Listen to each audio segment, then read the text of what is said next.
Good afternoon, and welcome back to Never Is Now, ADL's signature summit on anti-Semitism and hate. I'm Jessica Reeves, editorial director at ADL's Center on Extremism, and I'm so pleased to be the moderator for our session this afternoon.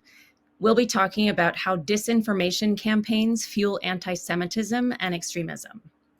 We're very much hoping our discussion today will elicit questions from all of you. So with that in mind, please ask questions by clicking on the Q&A button to the right of the video. You can add your questions at any time, and we'll select a few to ask the panelists after our discussion. And now to introduce today's panelists. I'm thrilled to be joined today by such an accomplished group. In the interest of time, I'm providing an abbreviated bio for each of them. I encourage everyone to visit neverisnow.org to learn more about their fascinating work. Imran Ahmed is the founding CEO of the Center for Countering Digital Hate and is a recognized authority on the social and psychological dynamics of social media, as well as what goes wrong in those spaces, such as trolling, identity-based hate, misinformation, conspiracy theories, and modern extremism. Lisa Kaplan is the founder and CEO of Alethea Group, a company that protects brands and individuals from being targets of disinformation. Alethea Group has successfully exposed foreign and domestic extremists and for-profit disinformation networks that targeted elections, institutions, and brands. And finally, Will Sommer is a reporter for the Daily Beast and an expert on QAnon and the world of political conspiracy theories. His book, Trust the Plan, The Rise of QAnon and the Conspiracy That Reshaped America, comes out in March 2022. So as we begin our conversation, I want to help briefly set the stage. For more than 18 months, we've witnessed the devastating effects of COVID-19 as the virus crept into our homes and hospitals and into our discourse, resulting in a kind of pandemic of disinformation. From the first charted COVID infections in the US, bigots and anti-Semites seized upon the opportunity to link the virus to Asian Americans, as well as to Jews and Israel. And as the tempt, so did the rates of attacks and inciting language, taunts and name-calling. As this tidal wave of disinformation swept across the country, it has left us all in a perilous position. We're more widely exposed to bigoted, truly bizarre conspiracy theories and targeted, potentially dangerous streams of lies and half-truths. Our panelists today have enormous expertise in assessing the scope and potential damage inherent in disinformation campaigns. I'm grateful to them for joining us and look forward to hearing their perspectives on what feels like a dangerous era for truth tellers and marginalized communities alike. So I want to start with a multi-part question for Will Sommer, just to kick things off with a bang. Will, how would you characterize the current state of conspiratorial thinking and disinformation generally in the US? Are things more dire than they've been before, or does it just feel that way? And finally, I'd love for you to just give us an assessment of how QAnon plays into that trend. Sure. I mean, I think conspiracy theories are booming right now. I mean, I think they've perhaps gone down a little bit from the heights of the pandemic in the 2020 election. But at the same time, I think they're ready to come roaring back in the midterms in 2024. Obviously with QAnon, we had this sort of new levels of conspiratorial thinking and people integrating it into their daily lives. And even people, I think now who don't consider themselves QAnon believers, they say, but I do believe that the world is controlled by a pedophile cabal or something like that. And so this idea has really, I think, become integrated. I was just thinking today about how widely spread it is on places like TikTok and YouTube, sort of conspiracy theories as entertainment, and then what that leads to often, I think, when people really fall for it anyway.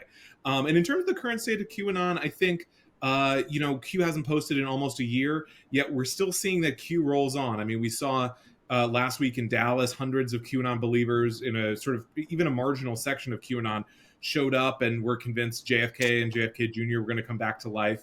And I think that shows really the hold that QAnon has in terms of people are so devoted to it that they'll travel from across the country or across the world to this event that's just not going to happen. I think QAnon continues to infiltrate our politics.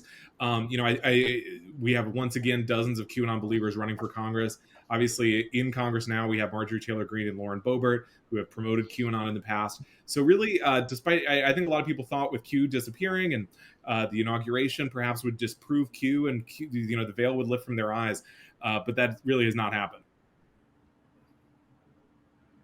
Thank you so much. I want to come back in a bit to your point about conspiracy theories as entertainment. But for the moment, Lisa and Imran, you both have significant experience seeing disinformation from the other side, meaning you've both seen the direct effects of these dangerous campaigns and you've seen how organizations respond.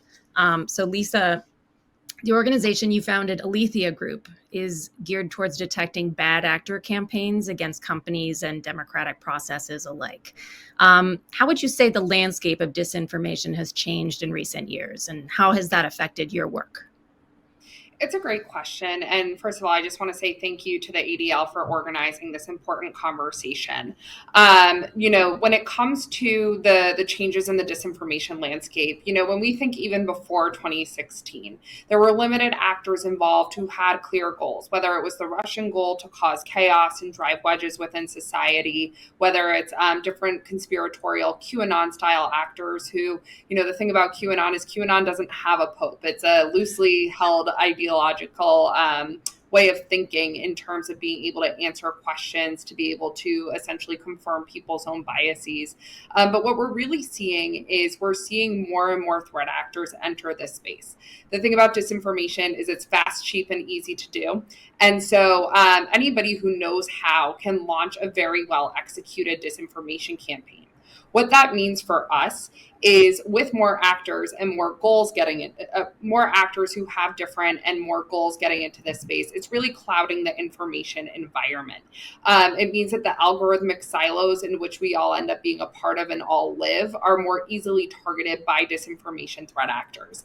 I think the key change that we're seeing is the number of for-profit disinformation actors, or those who are financially motivated, come into this space more and more, both because there's a monetary benefit of being able to realize things like ad revenue, but we also see some of these for-hire sort of troll farms that are popping up more and more, that are essentially renting their capabilities to the highest bidder. So as we continue to grow and see the financial incentives continue to increase for more threat actors to come into a largely unregulated space, I think what we can expect is we'll continue to see a shift of many disinformation campaigns, and the goal that they're trying to achieve really just depends on the actor that's behind them.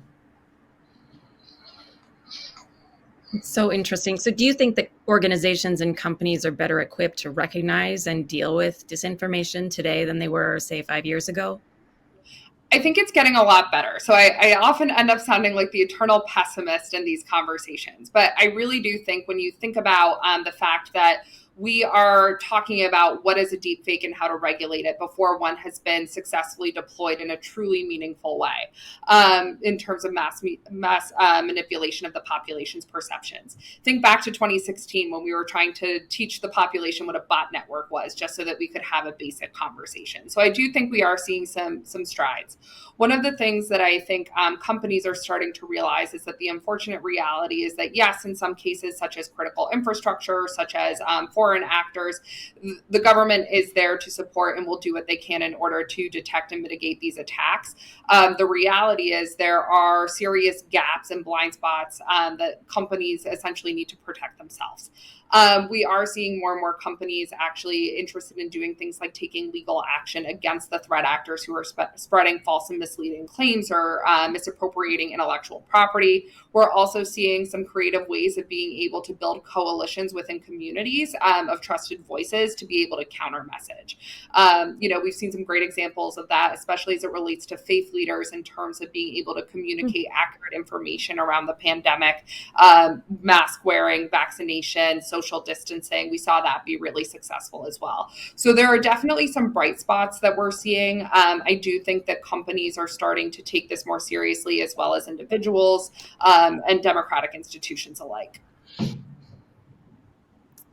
Yeah, it's just been such a fast evolution, it feels like. Imran, you see these campaigns through a more specific lens, that of social media. And why do you think we're seeing such an avalanche of dangerous and sometimes extremist disinformation in our feeds? Well, I mean, there's three real reasons. One is the inclination, and so there are lots of people that want to be able to spread disinformation or to start rumors or to cause harm, to denigrate Jewish people, other people, and they have many of them have the ability now. The cost in terms of the activation cost, that the difficulty of spreading something is lower. It's still not very low. It's not something that the average punter could do. But nevertheless, it doesn't require a huge amount of sophistication, and the opportunity is there. So you have the perfect mix for criminogenicity of situation and opportunity. And I think that what we're seeing is actually, because the activation energy is lower, what we're seeing is a proliferation of types of conspiracy, so individual conspiracies.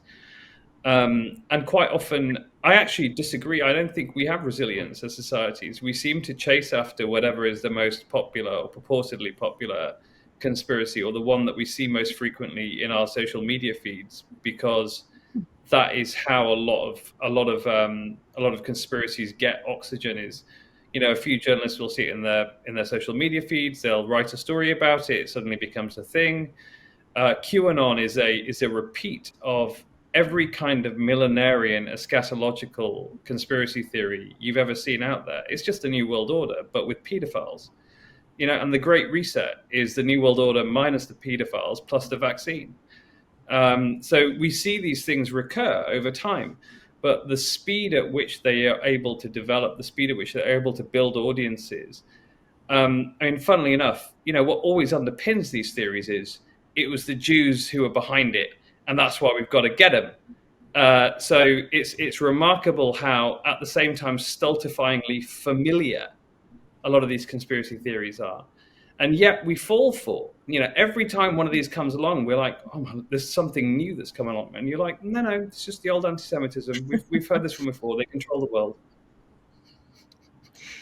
So, Imran, what do you think? What's the solution then for journalists who want to, and Will, you can obviously jump in here, but, what's the solution if we want, people want to know what is real and what is not, and to some extent that's happening on the journalistic front, that definition. But are you saying that journalists shouldn't provide airtime to conspiracies?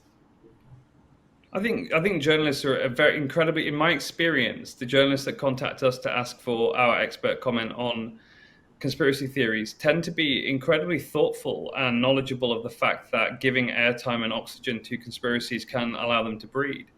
That's absolutely been my experience, including with some of Will's colleagues at the Daily Beast and other fine publications. But I mean, I think one of the key things is to understand that we are in a different environment. Social media permits the production of fake evidence points, so things that simulate news sites, for example, but in fact are misinformation. Well, they are what.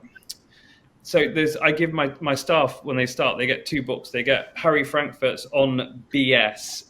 This is the AD. I mean, I don't want to annoy Jonathan Greenblatt, so I won't swear in this particular session. But it's On BS by Harry Frankfurt, which is a book he wrote 20 years ago about how there's this proliferation of misinformation that's characterized by an indifference to whether it's true or not, as long as it achieves the aim. So sort of spin, but at a higher level.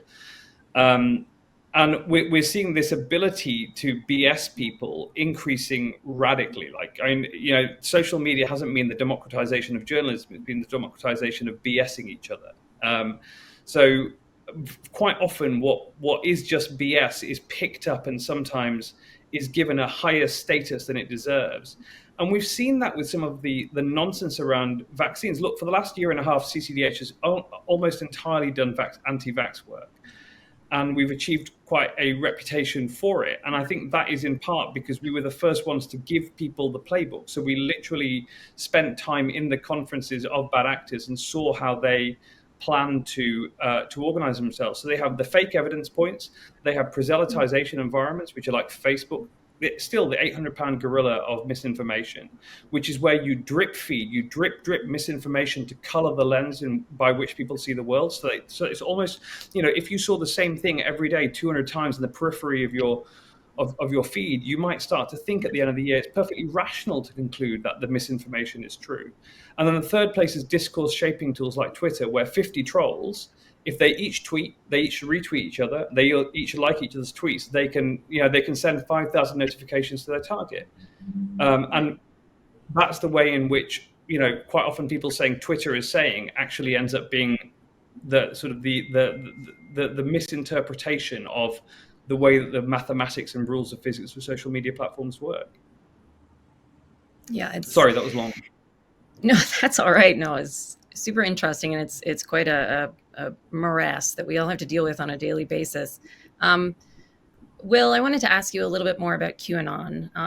And, QAnon is known, especially more recently, I think, for its anti-Semitic underpinnings, which have become increasingly evident in recent months. And a very quick plug, the Center on Extremism recently published a piece about the rising anti-Semitism in online QAnon communities. Will, I'm curious, can you just tell us a little bit about what you're seeing on that front, specifically anti-Semitism and QAnon, and sort of how that's playing out? Absolutely.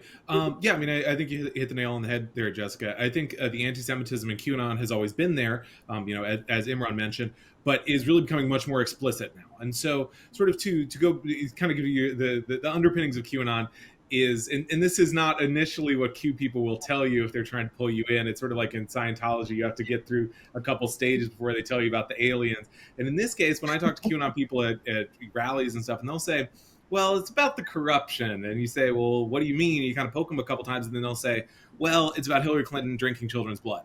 And so in this case, this is about adrenochrome. And so this is kind of a key part of QAnon, is this idea that these children are tortured in satanic rituals, and then they're this adrenochrome, this substance that really is not that rare, and you can just get by opening an EpiPen, not a big deal. But they see it as sort of this fountain of youth.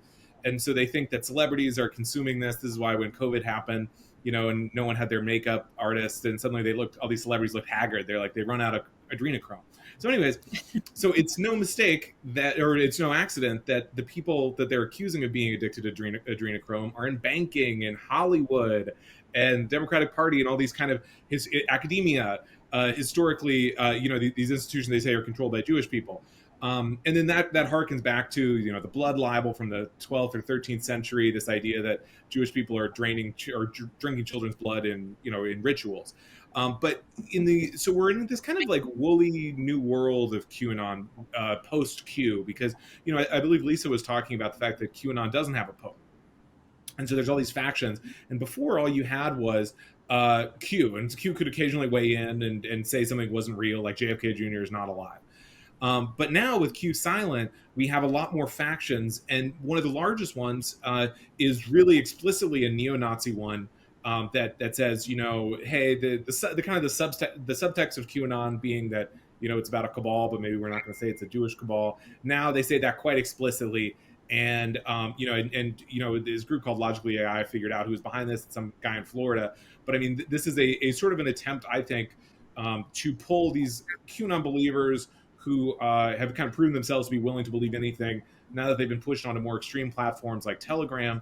I think there are these neo-Nazi groups that are trying to pull them in. So that's definitely become, I think the anti-Semitism is really coming to the surface of QAnon right now.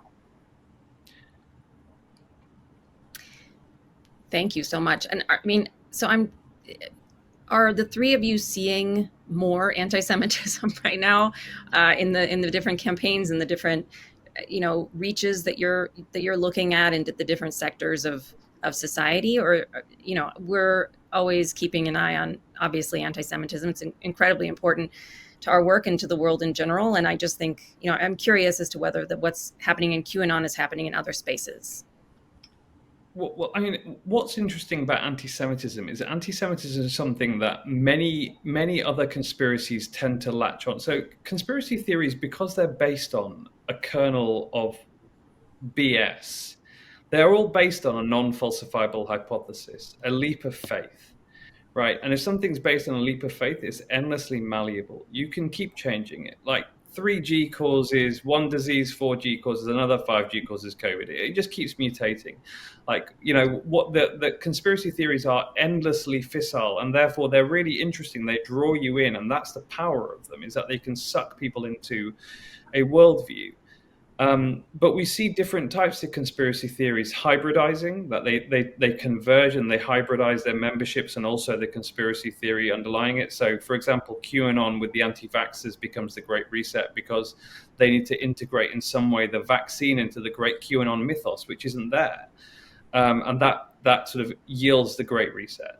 And anti-Semitism is a very good one to pick up because there are tropes that are so well established in our society, sadly.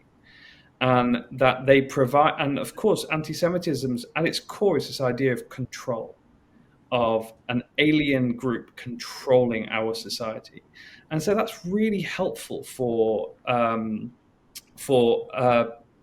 any conspiracy theory to sort of integrate the tropes, the ideas of anti-Semitism, and very often that and we see as well anti-Semites targeting conspiracy theorists, saying like this is that feeding it in, going, actually, we already know stuff about this. The Jews are behind this sort of stuff. There's evidence to show this, and so this is it's not a static thing. Like QAnon, for example, has evolved over time. All conspiracy theories evolve over time, and anti-Semitism is usually brought into it. Is there a greater prevalence of anti-Semitism now than before? Probably not, in terms of overall in society, but is it more visible? And does that have a normalizing effect to anti-Semitic tropes? Absolutely. Why is it more visible? And here's where we come into social media and what Frances Haugen, the whistleblower from Facebook's been talking about, which is that the algorithms that underpin a major way that 3.5 billion people worldwide now communicate, 4.5 billion people, social media, actually elevate misinformation, hate, contentious information above good information. Because frankly, hate, controversy, chewy stuff that people start debating whether they're for or against is more interesting than agreement and tolerance. And actually, one of the main means by which we share information, we set social mores, attitudes, and behaviors by which we negotiate the values that underpin our society and decide the corpus of information that comprises knowledge and the truth. That's a platform that actually is weighted towards the very things that raise anti-Semitism. Absolutely. So that's a problem. Yeah. Lisa, in your work, is this something that is surfacing more frequently? Are you seeing more evidence of anti-Semitism, or is it sort of the same, but bad, but the same? Yeah, it's a great question. So a couple of things I think that makes our work distinct. So while we do, of course, spend time on Facebook, Twitter, the mainstream social media platforms that are able to really reach the masses of the population, we also spend a lot of time in darker corners of the internet, particularly unmoderated spaces, whether it's forums, chat rooms, blogs. So we truly operate more as a traditional OSINT shop that has built ways to be able to aggregate and analyze across disparate data sources. So what we look at is really the narrative level. And when I like to take a step back and think about why would anti-Semitism resonate? Because with all of these conspiracy theories, yes, there are things that are outlandish, as Imran pointed out, like 5G conspiracies, that sort of thing. But these actors are also really good at ingraining kernels of truth for people to hold on to. And so what they'll do is they'll speak to people's biases, and oftentimes those biases are fear of others, for example. So whether that's Jews, women, African Americans, brown and black individuals, and it's really about othering folks and creating answers to situations that may have tough answers. And so we see a lot of not just Jews, but other traditionally targeted and marginalized communities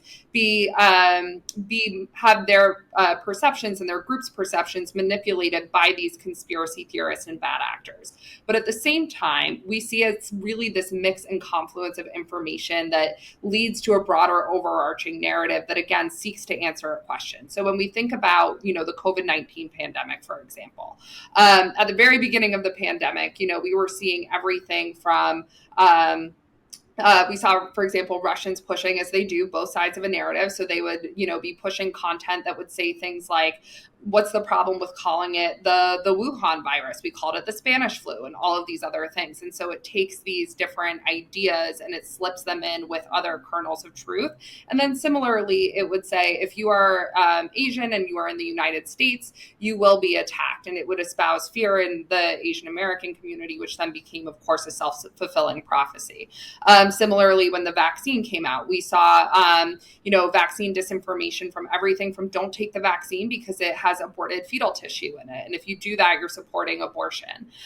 We also would see things like, different statistics getting misappropriated and that sort of thing, targeting people's fear. So, for example, the vaccine's only 92% effective, but you only have or 94% effective, but you only have a 2% chance of dying from coronavirus. So these conspiracy theories do get complicated pretty quickly in terms of what's true and what's not true. And I think what's especially helpful is taking a look at what is the narrative that's being weaponized, how is an individual actor using coordination to spread these falsehoods in order to achieve their goal, and then what can potentially be done about it. So while, yes, we do see, I think, to Imran's point, more and more individuals who are no longer afraid to hide things like being anti-Semitic and are openly saying that these hateful ideas online, what we're also seeing is the confluence of these falsehoods mixed with facts that are then ultimately spread to be false and misleading narratives being used to try to persuade people to take an action. Well, Imran, actually, you want to add something? Anti-vaxxers, it's not to take an action. And that's the point, is that it's an asymmetric battle. Our job is to persuade people to go and take a vaccine, to get off their bums, get off the sofa, go down to a line, stand there for an hour and a half, take a vaccine, and then come home, and then do it again. And whereas anti-vaxxers, it's an asymmetric battle because they just have to persuade you to wait.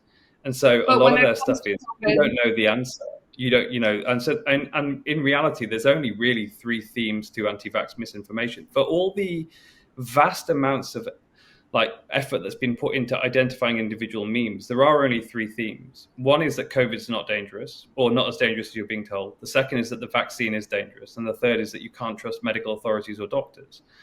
And every single meme, I always tell my team, ignore the memes. Just look at the themes. What are they trying to convey to you? What are they trying to tell you?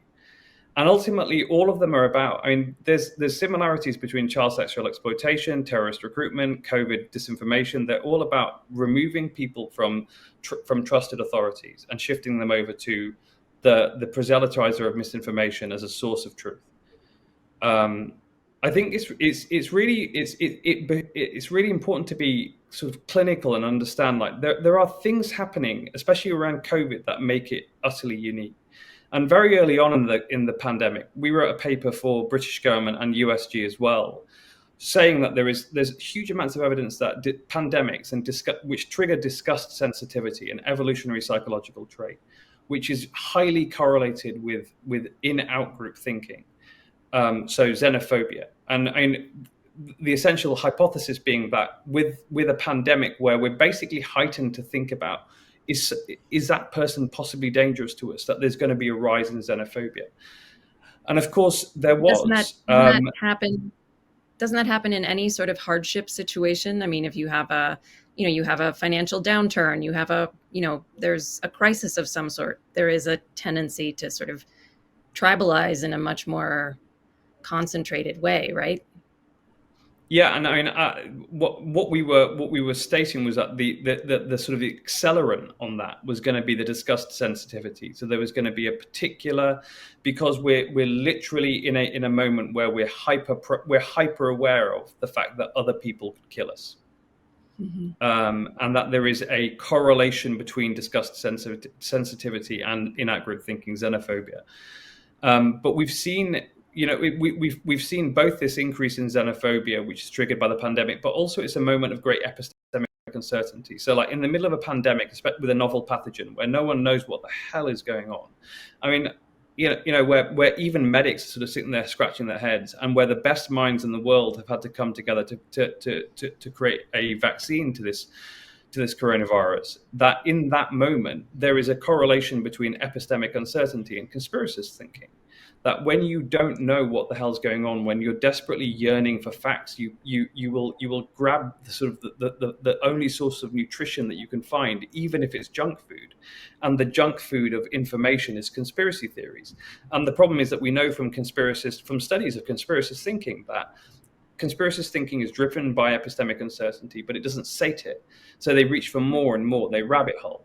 And so you've got these converging factors, this perfect storm of psychological, indicia, sort of precursors to conspiracist thinking. And it's been a bad couple of years for the growth of conspiracies, which of course almost always leads to an increased anti-Semitism. Right, absolutely. Yes, it's been an exciting couple of years for those of us who work in this field, certainly. Lisa, I was hoping you could talk a little bit about how your group defines disinformation versus misinformation, because I know that we often tend to use the words, they sometimes get used interchangeably, and yet they have a very different meaning and purpose and thrust. So to the extent that you want to talk about that, I'd love to hear your take. Yeah, sure. So the definitions that we use and encourage others to use is disinformation is the coordinated and deliberate spread of falsehoods. Typically it's put out by an actor in order to achieve a goal, whether they're financially, politically, or reputationally motivated.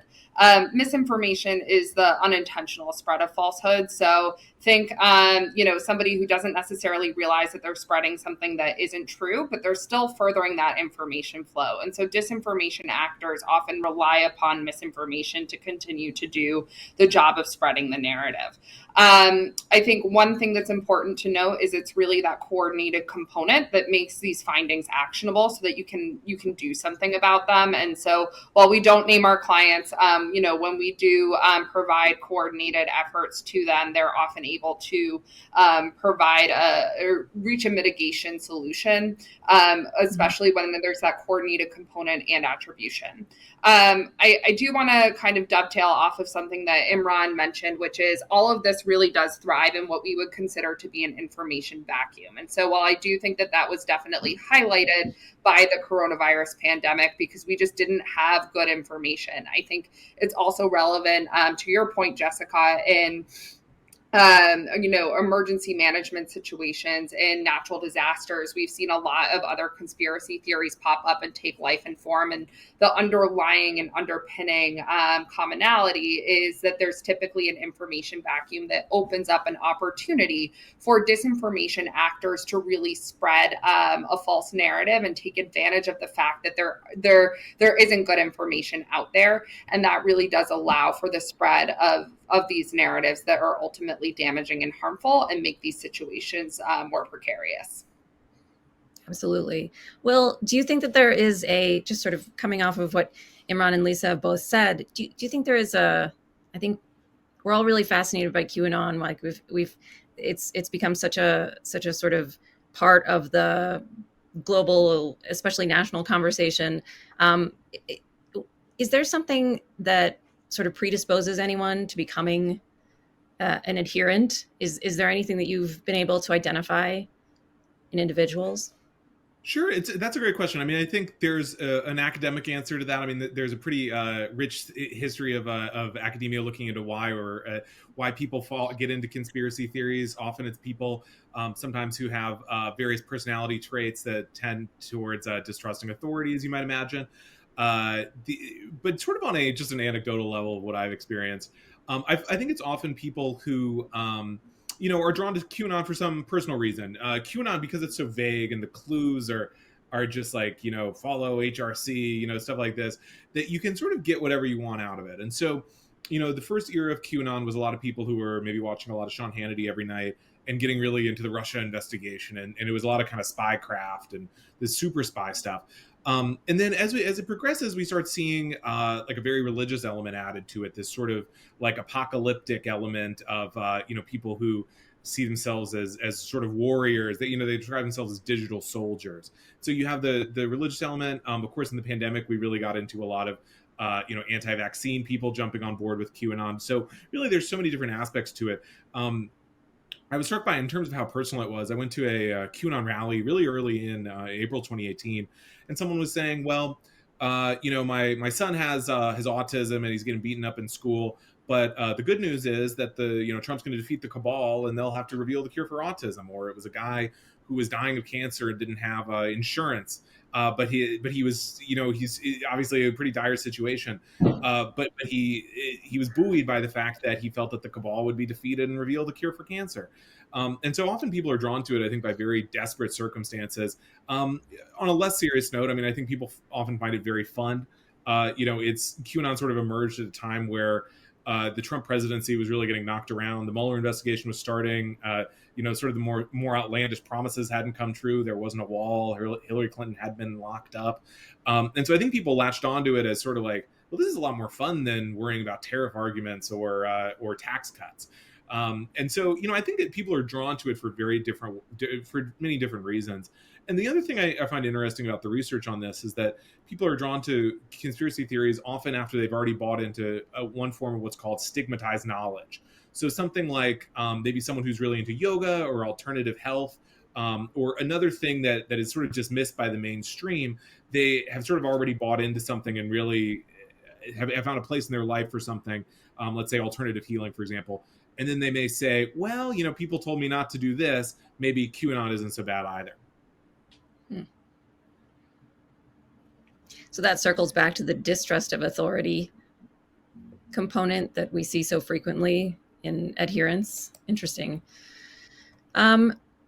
So I want to talk a little bit about possible solutions, or at least some counterweights that people can apply to these disinformation campaigns that really feel ubiquitous. Lisa, what's the most important thing an individual or organization can do to protect themselves from a disinformation campaign? And how can policymakers help, if at all? It's a great question. So I think, first of all, early detection really is key.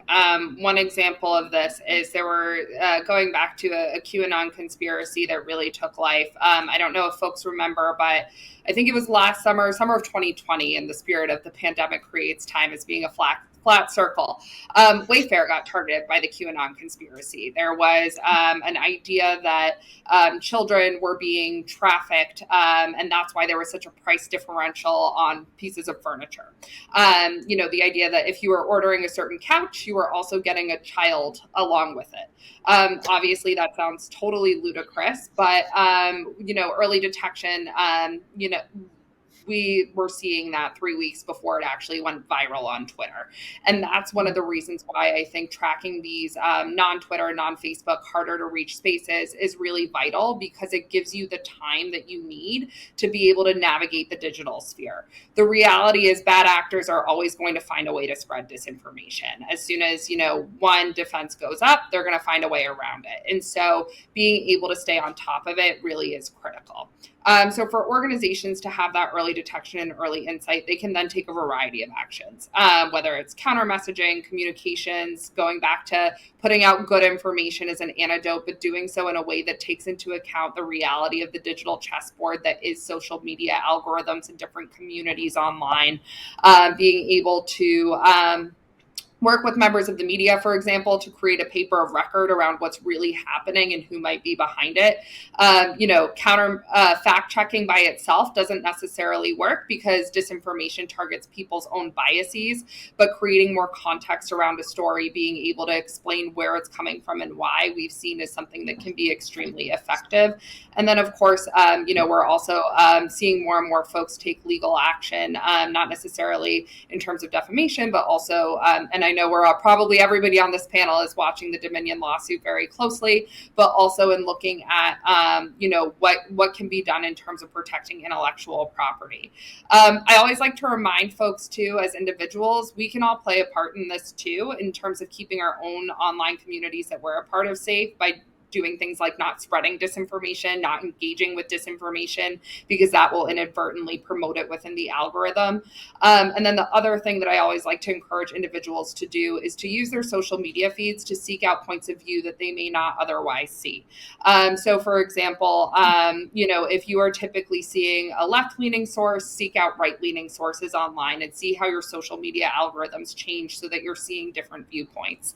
But I do think that there is a lot that can be done. when it relates to policymakers, I am not holding my breath for Section 230 to get reformed, but I do think that there will be other ways that we can potentially try to solve this challenge. One idea that's been kicked around recently that I think is a great idea is to require content moderation and security teams for social media platforms who are monetizing a new platform or function. A lot of the spaces that we are in are proudly unmoderated, and that can lead to really toxic conversations. Another great idea is coming up with ways to make it so that the onus isn't on the victim of disinformation or targeted disinformation attacks or social media attacks, but rather to be able to report those, but rather to come up with new ways to be able to limit the virality of those who are necessarily repeat offenders. Imran, from your perspective, are there steps that social media platforms should be taking?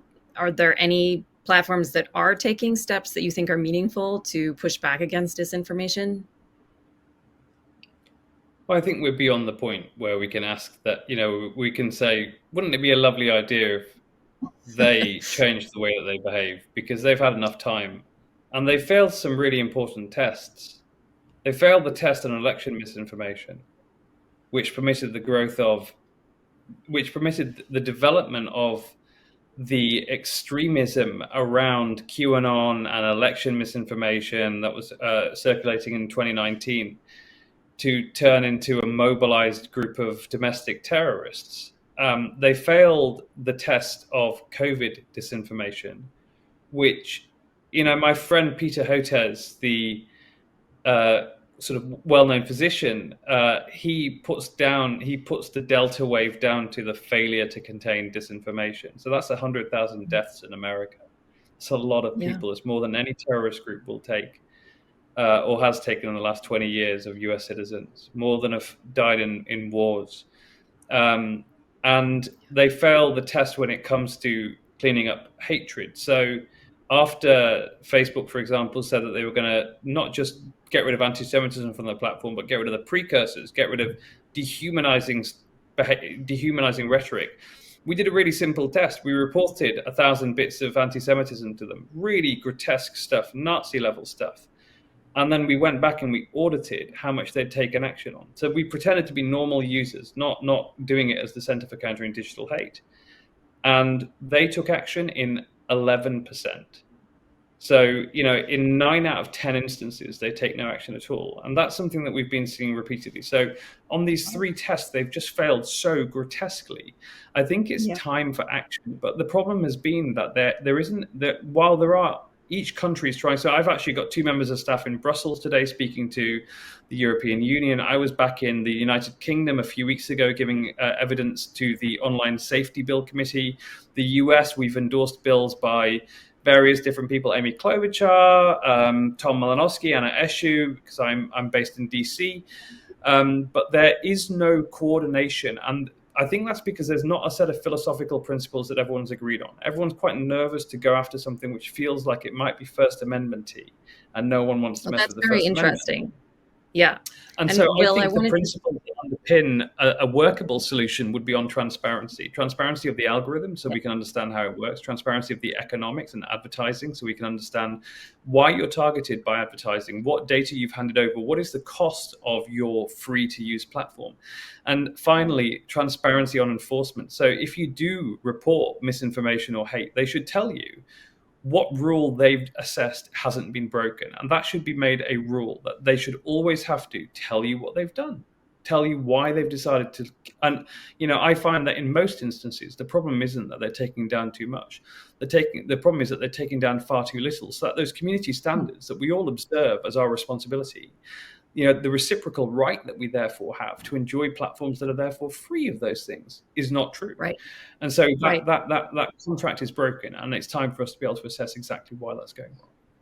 Yeah, absolutely. And I want to leave time for questions, but Will, what Imran brought up was so important, and I wanted to ask you for your perspective as a journalist. Obviously the First Amendment matters to all of us, but as a reporter, it's something that you rely on, for your livelihood. And, what do you think? How do we balance these concerns? How do we balance making sure that we are, creating systems that people can work within equitably without destroying people's access to information. Yeah, I mean, look, I don't really have the solution for it. I mean, I think it's a really tricky What? tricky You don't question. have a solution. I mean, basically, I do think on one hand, I think, when people are deplatformed, I think often very bad actors, I think it proves to be very successful, particularly when you have people who essentially exist to promote disinformation or to troll people or harass people. On the other hand, I think this practice of the government sort of getting around First Amendment issues by outsourcing this moderation to the platforms creates this awkward situation where the platforms then decide who gets to participate in public space. So I think it's concerning on that level. Yeah, absolutely. Well, I do want to see if there are any questions from the audience. I want to make sure that we're getting to them. Okay, so here we have. I'm going to open this up, and whoever would like to answer this, I think this is good for everyone. But so many Instagram and TikTok users are between the ages of 13 and 34 years old, so very young. How do we do a better job of teaching kids how to recognize these campaigns, how to recognize hate when they see it? And Will, this does go back to your idea about TikTok using conspiracy theories as entertainment. How do we better educate children who are spending so much time on social media?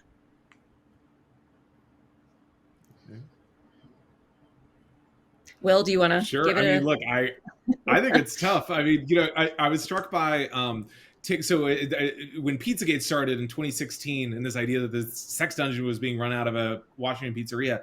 I remember that took off on the right, and InfoWars and that kind of stuff. And then a few years ago, I think in 2019, so I was on TikTok, and suddenly a totally different audience, young teens, was just getting really into Pizzagate, and they were walking the same path, but in sort of a TikTok-y way. And they were saying, it would be a thought bubble, and they'd say, like, why does no one talk about this? And then it would be like John Podesta's art collection or something. And they were trotting the same path. It was just a very different group that was using it for different means. And, on one hand, it's almost like they're telling each other a spooky story. But on the other, I mean, these are real people whose lives are being terrorized. I mean, I was watching video of people trying to break into comic ping pong just a few days ago. So I do think that there is this, particularly also among a lot of YouTubers who are popular, there is this kind of like, well, let's just tell each other conspiracy theories. But inevitably, I think, people go beyond just watching the videos. Yeah. I think we've seen the potential for these theories, and especially as they're distributed so widely, to the potential to incite violence is really high. And that's one of the most dangerous aspects of all this. Lisa, Imran, did you have something to add on how do we teach kids not to get sucked into these theories? Yeah, I do. So I think a couple of things. So I think, first of all, one of the things that we have to recognize is that these platforms that are popular, especially with young people, are not text-based. One of the reasons why I think that's really important is because the tools and technologies, and I have a team of people who will, thank me for saying this out loud, who I work with, it's harder to analyze at scale video and image. It just is.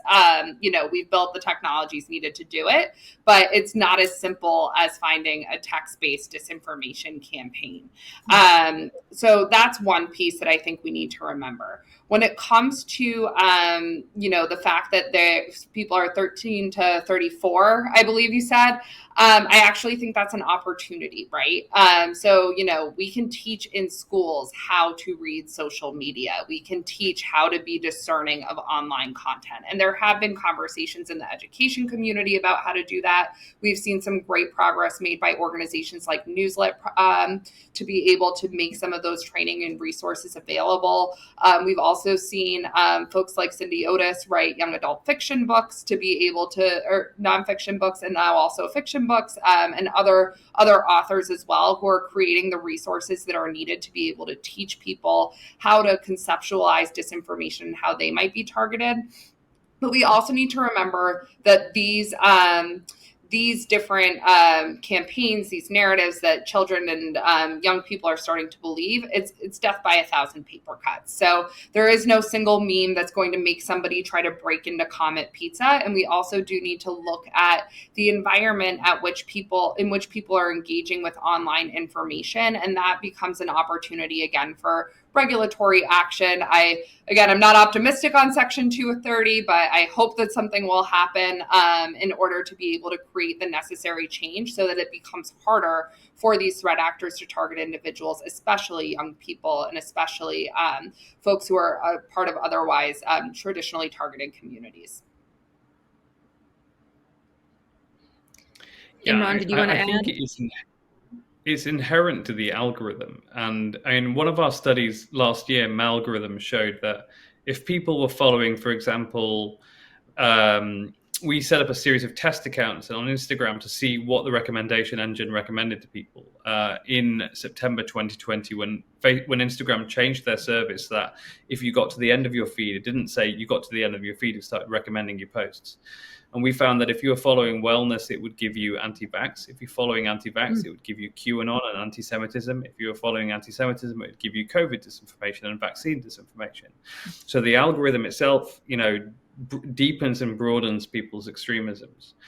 And the algorithm is to play. And we're currently finishing a study on pro-anorexia accounts, and they're being recommended to children. We're looking at a whole range of different ways in which children are being harmed and being presented with information. Information is being published into their feeds. It's time to switch off the algorithm for children. The children should not be exposed to algorithms that are designed to deepen the misinformation that's sent to them. And I think we're reaching that point now, aren't we? Where parents spend so much time making an effort to decide who it is that influences their children.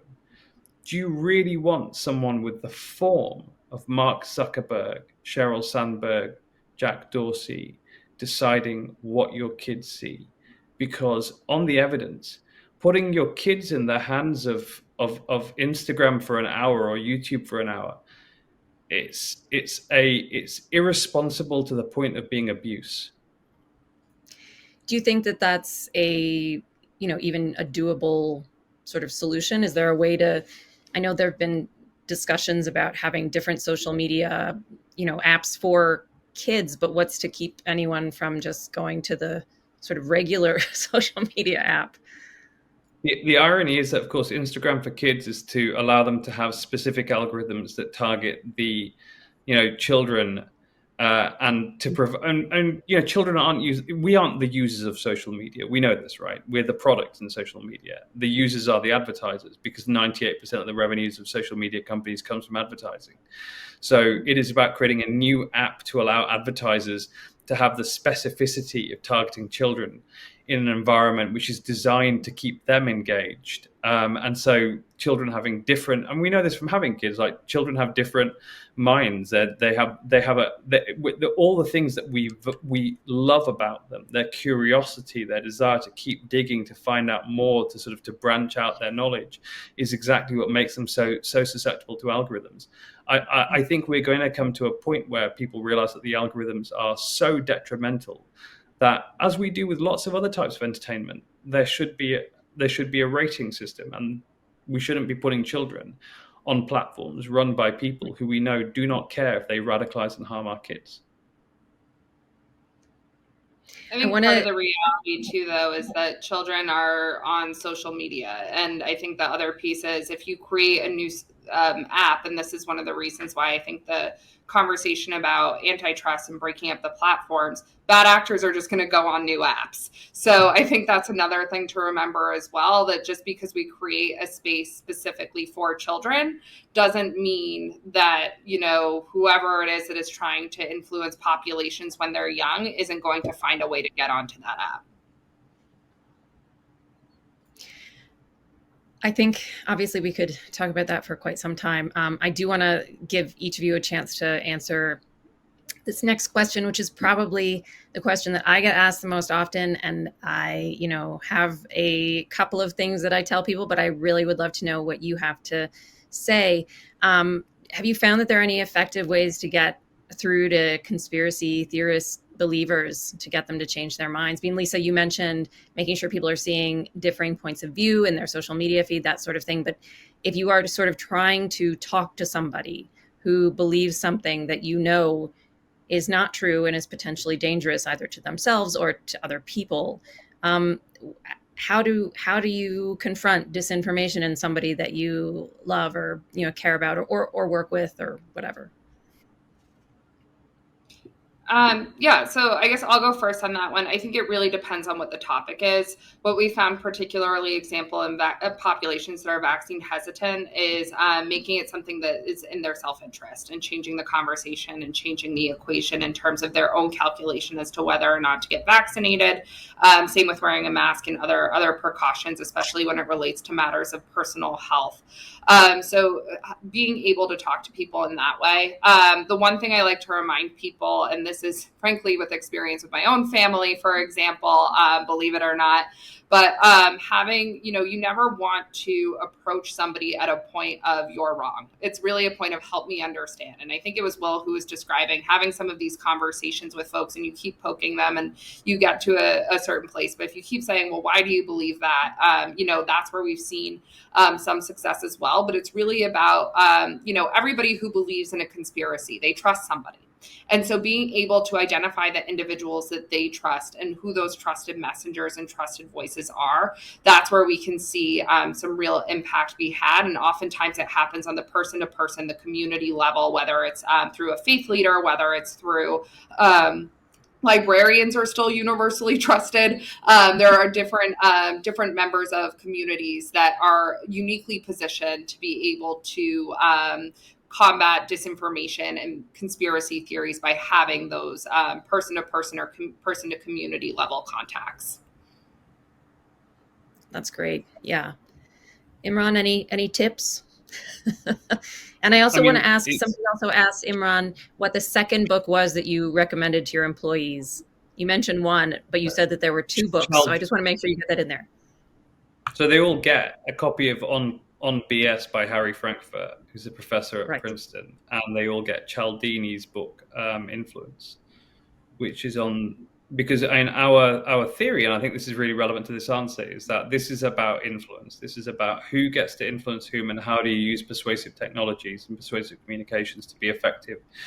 And that's one of the things about deprogramming misinformation, is that it's really difficult to do. And it's about who's got the best place to influence someone, to provide them with a counterweight. So someone's received misinformation from someone which they've swallowed, and they've started to trust that source. They've built a relationship in which they start to gain answers to the questions that they have from that person, providing them with other answers from a source that they trust. And it's why we've been really, really active at the center in the last year and a half in working with local physicians, in equipping them with the understanding that social media is a place where people express their vulnerabilities. We know that bad actors talk about turning them into answering spaces where they can provide their answers to these big questions that people feel, these vulnerabilities and fears that they feel about not understanding the world around them. And so finding the right voice, a contextually relevant voice, who can leverage the relationships they may already have. So a local physician, people know that they've been looking after their family for 40 years, but it's really difficult to do. We know this from extremism studies, we know it from a lot of different fields, and that's why it's really important to reduce the R0, reduce the transmission rate of misinformation. If this disease is difficult to dislodge, well then try and stop people from getting the disease, and that means reducing the amount of BS in the world. We appear to be running out of time. Will, I don't know if you have a 10-second response. It's tough. I talked to a lot of experts in my book on how to deal with it. And, I hear from a lot of people with heartbreaking stories. The best answer just seems to be get them away from the computer. Okay. On that note, thank you all so much for being here and for joining us. It looks like we maybe have run out of time, but yes, there we are. So thank you all for joining us as well. I hope you found this enlightening. And before you go, please click on the full agenda button at the top of the page, and you can see the full slate of panels from our subject matter experts around the country, because Never Is Now is continuing for another couple of days. And please add your voice to the conversation on social media, audience, and tell us why you're fighting anti-Semitism and hate using the hashtag Never Is Now. And the next panel coming up in just a couple of hours here, less than a couple of hours, is to post or not to post. Does the First Amendment protect online hate speech? And that will begin at 6 p.m. Eastern. So please join us there. And again, thank you all so much for joining us, and have a great day.